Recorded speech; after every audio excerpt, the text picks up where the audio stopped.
دیکھیے کولکتہ والے ڈاکٹر کا یہ تو انتہائی افسوس کی بات ہے اور شرم کی بات ہے. نربھیا کیس کے بعد آج تک شاید اس کی بھی ماں کو کوئی انصاف نہیں ملا. کوٹ پہ کوٹ وہ دھکے کھا کھا کے ایک دن تک بیٹھی گئی ہے بیچاری. یہ کیسز ہر روز پورے ہندوستان میں کہیں نہ کہیں نربھیا کانڈ ہو رہا ہے. حکومت ان چیزوں پہ خاموش ہے. حکومت اس معاملے میں منی پور میں کیا ہوا؟ دن دہاڑے پورے جلسے کے اندر، پورے اس کے اندر ایجیٹیشن کے اندر سے ایک ایکس آرمی کی بیوی کو اٹھا لیا جاتا ہے، اس کو بھی ریپ کر دیا جاتا ہے. حکومت اس پہ کوئی بولنے کے لیے تیار نہیں ہے. آج اتراکھنڈ میں نور جہاں نرس کے ساتھ یہ واقعہ ہوا. بنگال کا معاملہ تھا، پورے ہندوستان میں اس کی تہلکہ ہوئی. آج ہم نے دیکھا، خوشی کی بات ہے، 5 ججوں کا بینچ جو ہے سپریم کورٹ نے اس نے بھی آرڈر دیا اس کے لیے. میں یہ چاہوں گا وہی 5 ججوں کے بینچ جو ہے وہ اتراکھنڈ کی لڑکی نور جہاں کے بارے میں، تسلیمہ کے بارے میں بھی فیصلہ دے، اور جو آفیسر اس معاملے میں خاطی پائے جاتے ہیں مجرموں کو سزا ضرور ملے، لیکن ان آفیسروں کو بھی معاف نہیں کرنا چاہیے، ان کو بھی سلاخوں کے پیچھے پہنچانا چاہیے. ہم نے یہ سنا ہے ایس ایس پی کپتان صاحب یہ کہتے ہیں یہ میری ذمہ داری نہیں ہے، جو آپ کی ذمہ داری نہیں، آپ ہٹیے، آپ اس عہدے سے اپنے آپ کو سبکدوش کریے، ریزائن کریے.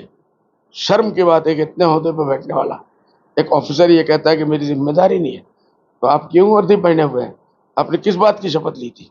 اسی کی کہ جب کسی مسلمان لڑکی پہ اثر ہوگا تو آپ کی کوئی ذمہ داری نہیں ہے. اسی جگہ پہ کوئی غیر مسلم لڑکی ہو تو آپ یہ کہتے ہیں؟ نہیں کرتے. آپ انسانیت کا ہوش لو.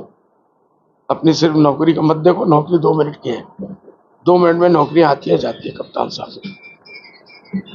وجہ کچھ نہیں، وجہ انڈیا گٹھ بندھن کی ہوا پورے ہندوستان میں چلی اور وقت کی ضرورت بھی تھی کہ مودی بھگاؤ دیش بچاؤ. اس ہوا کا جادو تھا. کسی ایم ایل اے کا اور کسی ایم پی کا نہیں تھا کوئی کریڈٹ. اس ہوا پہ اب تک جو رپورٹ آئی ہے میرے پاس اخباروں کی رپورٹ کے حساب سے اس مرتبہ 92% مسلمانوں نے پورے ملک میں انڈیا گٹھ کو ووٹ دیا. ہمارے یہاں بھی اس کا اثر تھا. یہ طوفان نہیں، سونامی تھا جس میں بڑے بڑے مندر بہہ گئے، مسجد بہہ گئے، ملا بھی بہہ گئے، پولیٹیشین بھی بہہ گئے. تو یہ کریڈٹ جو ہے وہ انڈیا گٹھ بندھن کو جاتا ہے.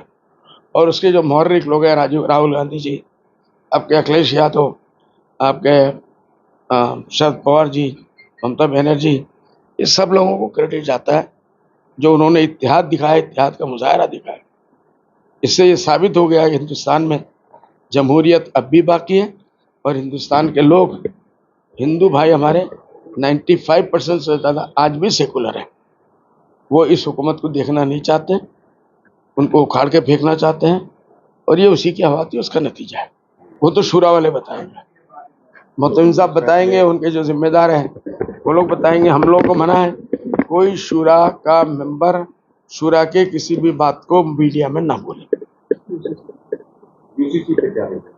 یو سی سی ہم لوگ اس کی مخالفت کرتے ہیں، کرتے رہیں گے، آئندہ بھی کریں گے.